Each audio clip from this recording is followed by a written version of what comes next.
अब हम जनता की समस्याओं का समाधान, इन समस्याओं का समाधान करने के लिए एक योजना लेके आए,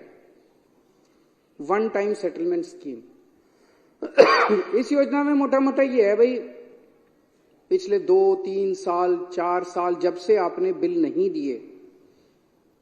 उस दौरान अगर आपकी 2 या 2 से ज्यादा ओके रीडिंग मिलती है, ऐसी रीडिंग जो आप भी सहमत हो, जल बोर्ड भी सहमत है, 2 या 2 से ज्यादा ओके रीडिंग है, तो उनको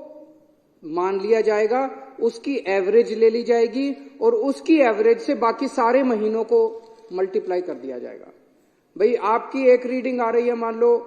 18,000 लीटर, एक रीडिंग है 21,000 लीटर, आप कहते हो ये 2 सही है, तो 21 और 18 39,000 लीटर हो गई। 39 को 2 से डिवाइड किया, 19.5 हो गया, ये आपकी एवरेज रीडिंग। तो जितने महीनों का आपने बिल नहीं दिया उतने महीनों का इसके हिसाब से मल्टीप्लाई करके आपका बिल जनरेट कर देंगे। तो उस हिसाब से एक तो ये हो गया कि भाई जिसकी 2 या 2 से ज्यादा ओके रीडिंग है, ओके रीडिंग को कैलकुलेट। कई लोग जैसे इन्होंने बताया 2012 से किसी ने बिल ही नहीं दे रखे, मीटर ही नहीं लगा रखा, ऐसे लोग अगर अब मीटर लगाने को तैयार हो जाते हैं तो हम ये देखेंगे उसके आस पड़ोस की, उसकी गली में रहने वालों का क्या बिल आया, क्योंकि पड़ोसी तो सेम कैटेगरी के लोग हैं, ये भी, इसका भी लिविंग स्टैंडर्ड वैसा ही है, उसका भी लिविंग स्टैंडर्ड,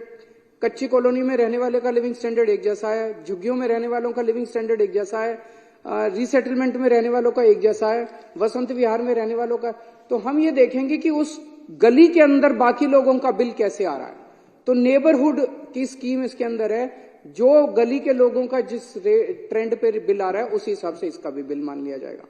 इतनी अच्छी स्कीम, इतनी शानदार स्कीम कैसे, कहां हो सकती है, इतनी सही स्कीम है। इसमें भी अगर कुछ कमियां तो हम इनके साथ चर्चा करने को तैयार है, बीजेपी वाले आए बैठे हमारे साथ चर्चा करें, कुछ चेंजेस बताएंगे, हम चेंजेस कर लेंगे, उसके अंदर कोई दिक्कत नहीं है, हम तो जनता के लिए काम कर रहे हैं। तो इसमें मान लीजिए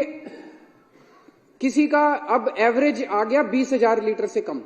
तो 20,000 लीटर से कम अगर हो गया तो उसके 5-7 साल का सारा बिल माफ हो जाएगा। और अगर किसी का ज्यादा आ गया तो उसका ज्यादा के हिसाब से एलपीएससी और इंटरेस्ट माफ करके और हम बाकी बिल उससे ले लेंगे। हमारा अपना अंदाजा है कि इस हिसाब से लगभग 10.5 लाख में से 90% से ज्यादा लोगों का पानी का बिल जो है वो 20,000 लीटर से कम आएगा और उनका सारा पुराना बिल माफ हो जाएगा, बिना एक भी पैसा दिए उनके दफ्तरों के चक्कर बंद हो जाएंगे और वो अपना सुख शांति से जीना शुरू कर देंगे।